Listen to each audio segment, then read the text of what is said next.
Hi, this is Preetika Rao. I'm India's first actor podcaster who trended astrology podcasts in India.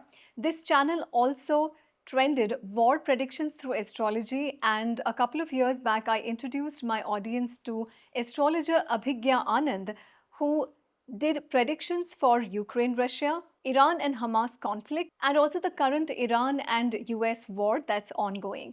Jai Shri Krishna Abhigya, welcome back on my podcast. Namaskaram, Jai Shri Krishna ji. Nice to be here again, and thank all the viewers for being with us here today. Yeah. Let's begin with your predictions coming true. In July 2025, on this channel, you had predicted two things. You had said that the Iran and US war is not going to end anywhere, it's going to go on. And in fact, you had given further dates as, November 2025 being a start point of escalation, and then I think April, and then all the way till September 2026. You had predicted that the war is going to continue and escalate. So right now, as we're talking right now, we are seeing that the ceasefire and the peace settlement talks between Donald Trump and Iran has just been dishonored by both parties, with missiles being fired from both ends. Where is this going to last? What's next? Yes, Ji. So first of all, it's by Bhagwan's grace that I was able to analyze a few things last year, and the accuracy again rests in Bhagwan's hands. Regarding this situation, indeed, it is very unfortunate. The entire war, the escalation, the attacks on both sides have been very tormentous to even witness, even from afar. So I really hope and pray that things get better. As far as things getting better from an astrological perspective is concerned, unfortunately, I do not see that happening, because the combinations that are in play at the moment are not conducive to peace. And this is something I've been saying ever since the Russia and Ukraine war started, and even once in 2020, because the planetary positions at that time had set in motion a cycle, a chain reaction of conflict. So expecting that to die down, or those wars and conflicts to be one-time occurrences, would have been very childish of me. So I instead looked into the possibility of them extending into a larger global conflict, and that seems exactly where we are heading. So starting in 2020, the Great Conjunction took place. Jupiter and Saturn were the closest ever since 1206. And from there, 2022, the Russia-Ukraine war took place. And you could correlate this to 1935, when Italy invaded Ethiopia. And 1937, Japan invaded Manchuria and massacred many civilians. And at the very same time, parallel to that, we had in 2023 rapid escalation in the Middle East, the late part of 2023, which continued in a very barbarous fashion in early 2024 as well, and went on until 2025. Then that escalated into a Middle Eastern conflict. So what we're seeing is a gradual increase in conflict in different zones. It is spreading. We can see that now. And this is only going to continue with temporary, illusory pauses. And I would be very surprised if there is long-lasting peace from this point onwards. We are at a time frame of economic reset. It is very natural for conflict to take place when resources are accumulated by two poles of the world. Excessive accumulation of resources normally does result in conflict, and that's a very common thing. Or on the other hand side, prolonged economic distress in certain areas of the world does result in conflict almost everywhere. So we're seeing exactly that now, and I do not expect this to change. For the short run, the short term, since most people are very anxious about the short run, I'd recommend first of all praying for the world. That really has a calming effect. If we all pray together, there must be some sort of an effect on our environment. But secondly, as a Jyotisha, it is my duty to mention exactly what I think is most likely to happen. And I believe until April 11th, there's a very strong chance of Iran getting further attacked, and their leadership will be bamboozled by the scale of the attacks in the coming few weeks. That is very clear.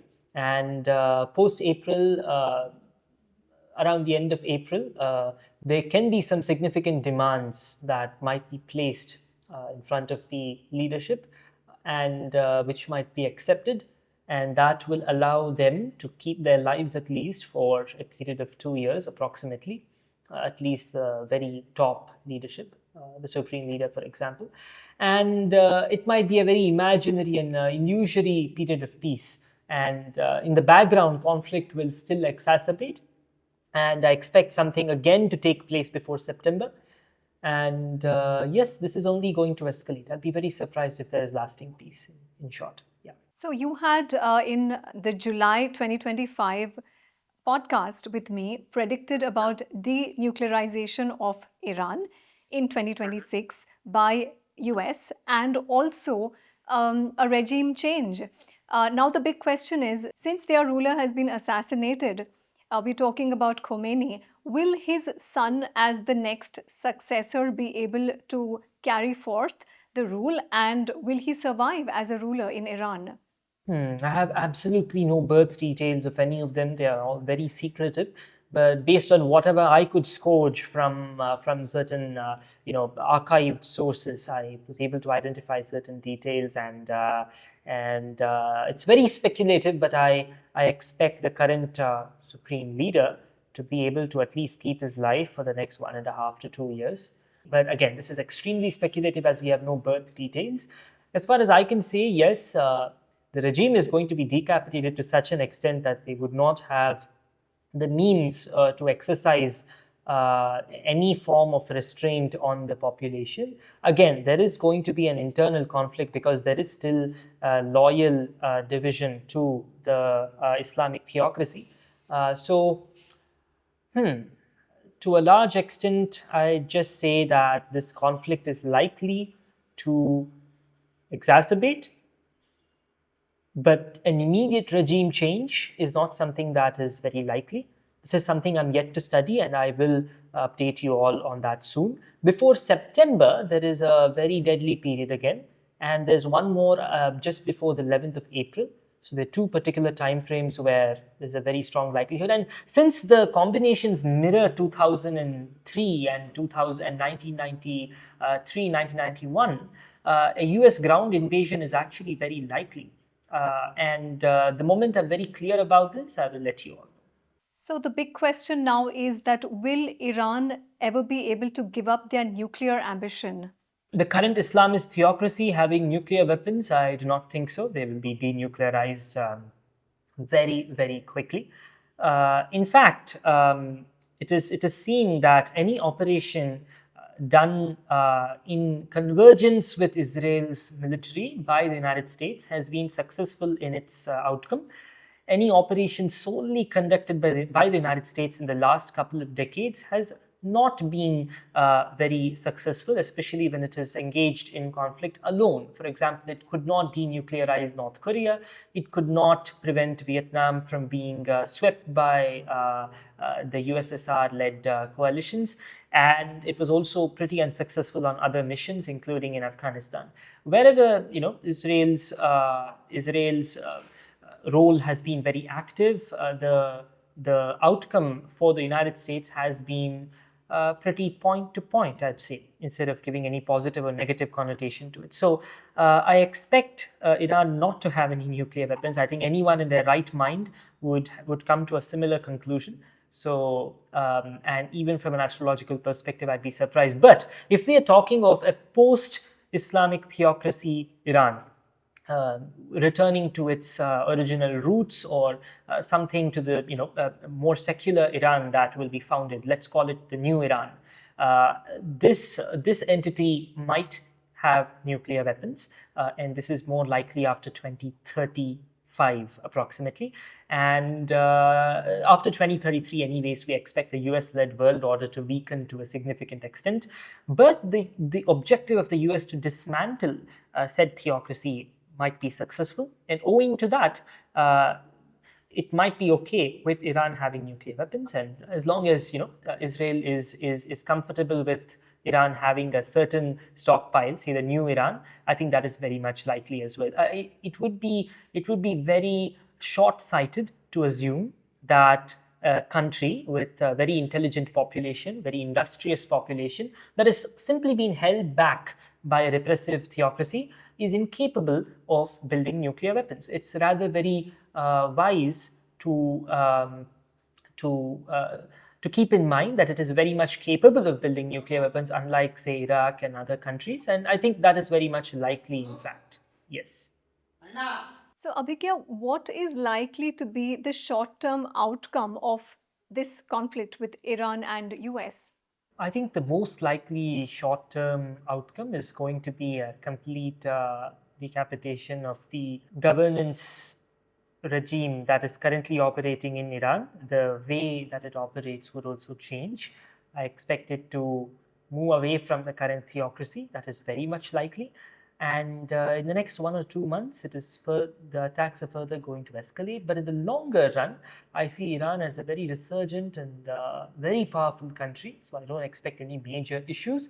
And yes, overall, it seems to be quite positive on that front. So, if I can ask you, would there be one country that would emerge as a winner? What would you have to say about it? If I were to identify a winner, well, that's a very subjective thing, but of course, if there is any one winner, let's first start with isolating the most likely losers of the conflict. Number one, of course, it is going to be Iran and the GCC, which are already suffering major hits. The surrounding Middle Eastern countries are the most likely losers. The Iranian future and the Iranian people are one of the winners of this conflict, for sure. This is going to lead to a resurgent Iran where there'll be a lot of technological innovation and economic progress in the next 2 or 3 decades. So they are the winners. The losers are going to be, of course, the United States is going to lose a significant chunk of its global influence post 2033. And when historians look back later on, far down into the future, they will say that this war was one of the reasons why the US was gradually losing its power in the Middle East, and its hegemonic strength would reduce because of this. So it's one of the losers, although not the main loser. The current extremist ideology of radical Islam is going to be one of the losers of this conflict. And keeping all of my opinions aside, I would like to say that Israel is going to be one of the long-term winners of this conflict, while the US is one of the long-term losers of this conflict. This might seem very contradictory to those uninitiated in what is happening in the world, but in my very humble opinion, I'd say that Israel is likely to gain some significant economic resources in the next 10-15 years. Plus, I'd like to make a very unique sort of claim in this podcast. There is a very strong likelihood that Israel will be able to expand its land borders post 2033. There is also a strong likelihood that parts of what is known as Saudi Arabia today would become parts of Israel, and this is something that they call the Greater Israel Project. Now, whether this is good for the world or bad for the world is up to viewers to speculate. None of us really know what's going to happen, but this is just purely what I can see based on combinations I have. Let's also talk about the Saudi Arabian countries, like especially Dubai and especially places like Ras Al Khaimah. I know people who are right now literally suffering and they're in panic mode because they don't know where to go. People from India, they're trying to come back to India because there are missiles being intercepted, there are announcements being made, and there is a lot of fear amongst the people right now who are in Dubai and in and around Dubai. So, what do you see as an outcome of this particular war for Dubai as Dubai's astrological future? Well, Dubai is part of the United Arab Emirates, and the different cities there totally comprise of one geopolitical unit. And most of the countries and their borders in the Middle East are largely made up. My apologies if this offends anyone, but the way the Middle East and the Middle East and North African region has been split up is largely made up. It is less to do with culture, with the race of the populations, with a common shared identity, and it's more to do with affiliations to the two poles of the world order at any given time. For example, USSR and the US in the Cold War era, and now US and China. So the Sino-Russian axis on the other hand. So what we are seeing is basically that the GCC, which relies completely on the petrodollar world order, which is US led for the time being, they are increasingly getting threatened, and that is a very natural outcome of this conflict, and it is going to result in a change in the borders in the Middle East, specifically certain countries and certain families specifically. They're just two or three families which largely lord over the Middle Eastern wealth, which are not exactly lords of the wealth, but they're basically caretakers under the petrodollar system. So these caretakers who are sitting on trillions of wealth, their wealth is going to be threatened very significantly, and they are going to wage wars to ensure their power, and so is Israel. And eventually, of course, most of these countries are going to lose territory. Some of them are going to gain territory. And particularly, I believe Saudi Arabia is going to lose a chunk of its territory post 2035 going forward, as far as I can see. And as far as purely the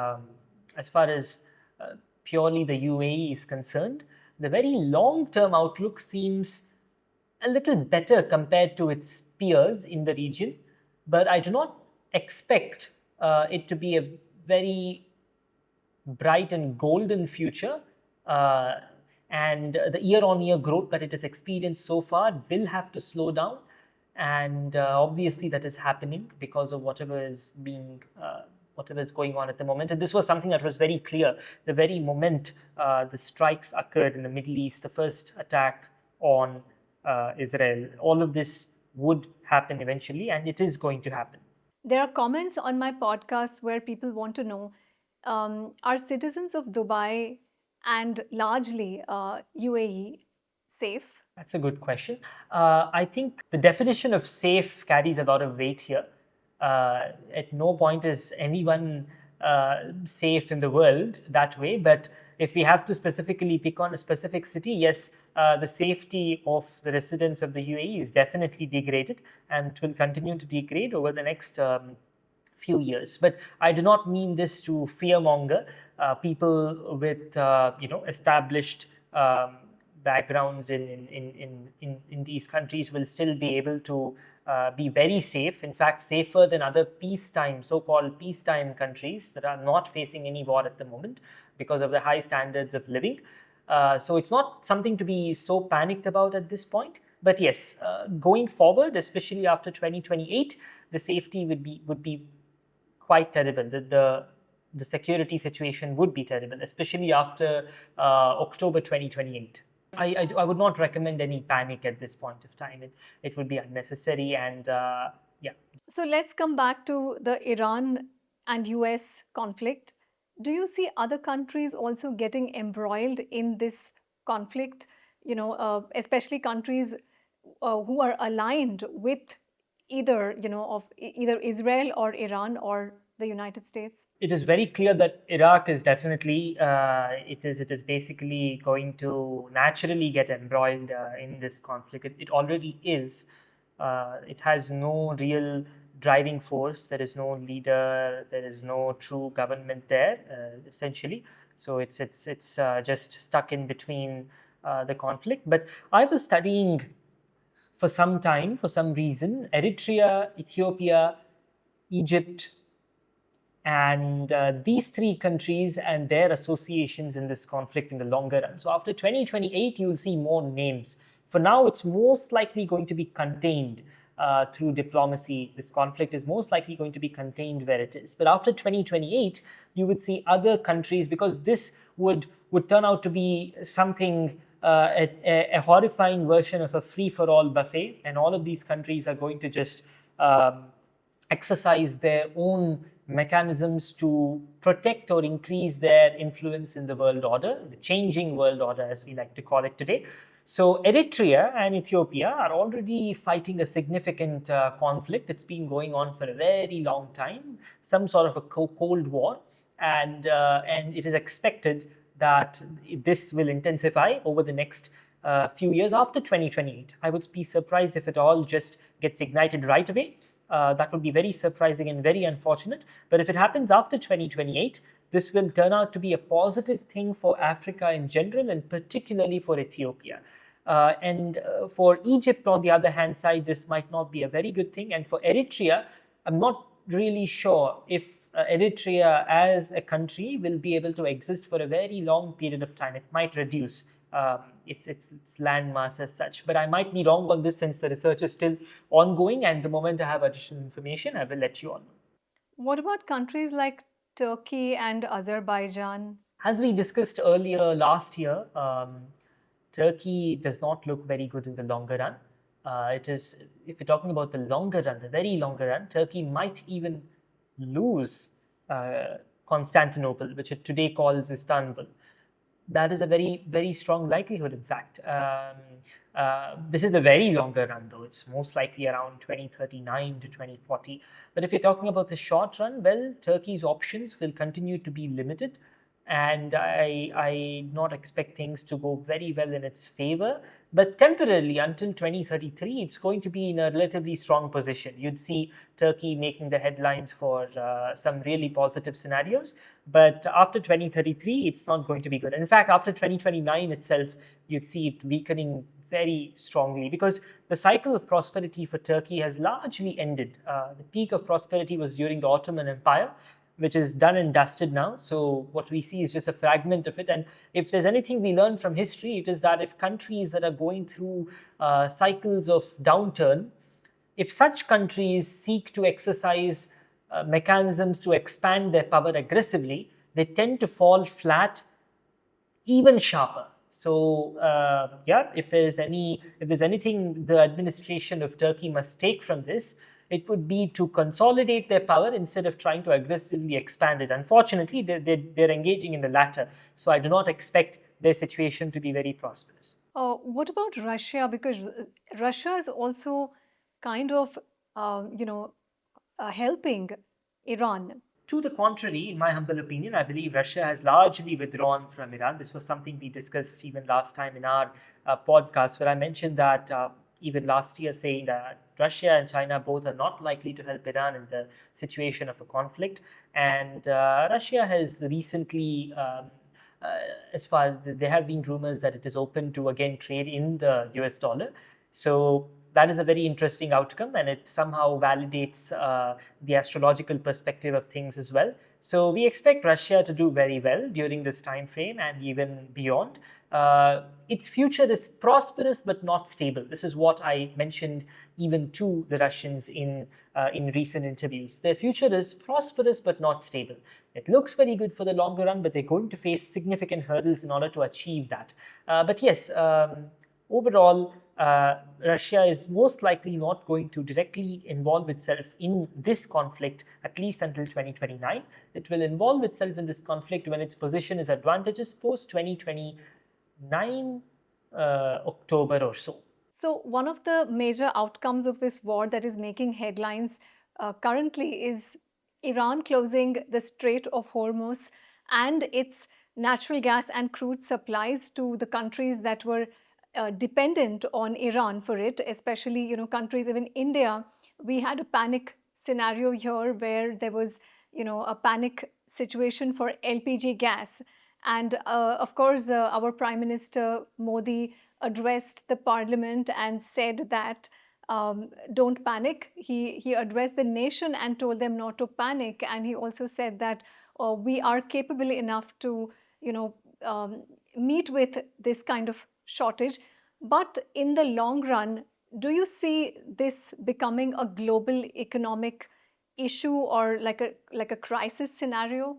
India is not completely energy reliant. That's something energy self-reliant. That's something that we largely are aware of as a population. But being the most populous country of the world and not being self-reliant with energy can only lead to two outcomes, and that too with an ever-growing population. One, we either develop sustainable and renewable energy methods that are capable of handling our entire demand, which is unlikely within the next few years, or two, we aggressively pursue geopolitical power that allows us to unfettered access to traditional forms of energy. I think the second outcome is very likely in the short run, and the first outcome is very likely in the longer run, which means that India will become a very dominant entity in Middle Eastern geopolitics. And let me go so far as to say that we will probably control some parts of the Middle East in the short run, especially after 2030. And in the very long run, we will be able to overcome, along with the rest of the world, many issues pertaining to traditional energy. But in the short run, I am quite confident that our country will be able to not only gain restricted access to energy as we are currently struggling with, but we will probably go on a campaign to ensure complete and unfettered access to energy security. This is very much likely, and I haven't yet fully studied this, but my current understanding allows me to say this. Very soon I will discuss this in further detail. So the major Saturn transit that's going to happen in July 2026, and it's going to go on till December 2026. What is this Saturn retrograde going to bring in? This combination is definitely going to cause the conflict to move temporarily eastward before rebounding back towards the west. So we're looking at the Far East being impacted and then coming back again towards the western part of Asia, or what is called the Middle East by Western standards. So we're first going to see this moving Far East and then rebound back towards the Middle East.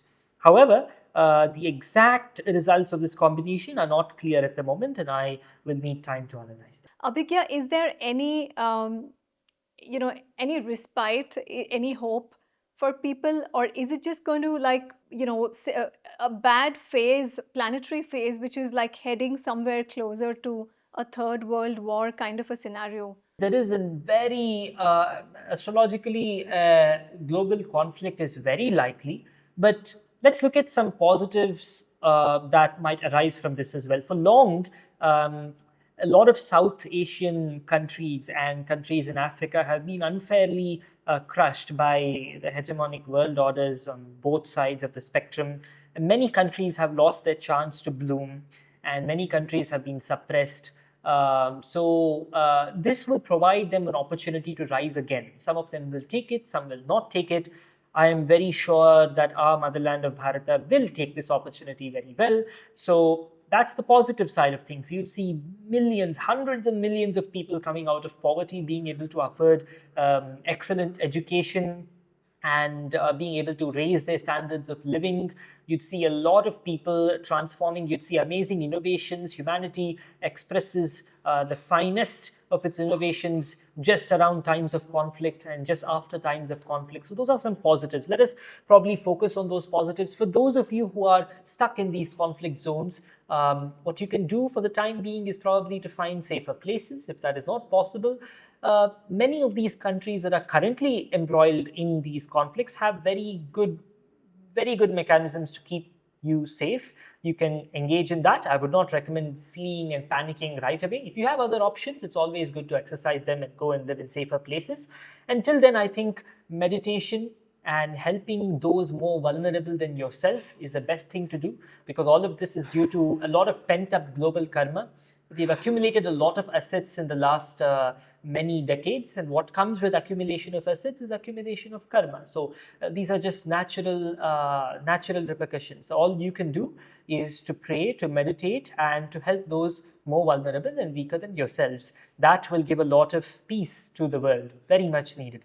And yeah, that's my humble take on this, and I thank you all again for listening to me.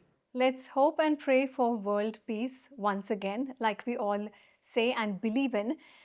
Thank you, Abhigya Anand, once again for this podcast. And if you're a astrology enthusiast, you can follow and subscribe to my channel. I trended astrology podcasts in India. And of course, I genuinely believe in this science because I have studied basics of astrology. So, as somebody who has a little bit of knowledge into the subject, I do believe that you can use astrological combinations to predict for individuals and for nations, and that's been one of my endeavors because Abhigya, as we know that in the last 150 years or probably more of colonization, India has kind of the Indians, our citizens have also lost faith in this Vedic science that dates back, and this is a gift given to us, passed down to our generations by our ancestors. And I want to really bring it back, and I think we are successful because somewhere astrology podcasts have trended, and it's becoming a Yes, very trend, true. yeah, not only in India, globally too. So yes, please, I request my audience to have faith, especially the Indian audience, to have faith in what our own ancestors have gifted us. So you can like, share, subscribe. Lots of love. Jai Shri Krishna. Dhanyavad. Thank you very much. And thank you, Preetika ji. Jai Shri Krishna.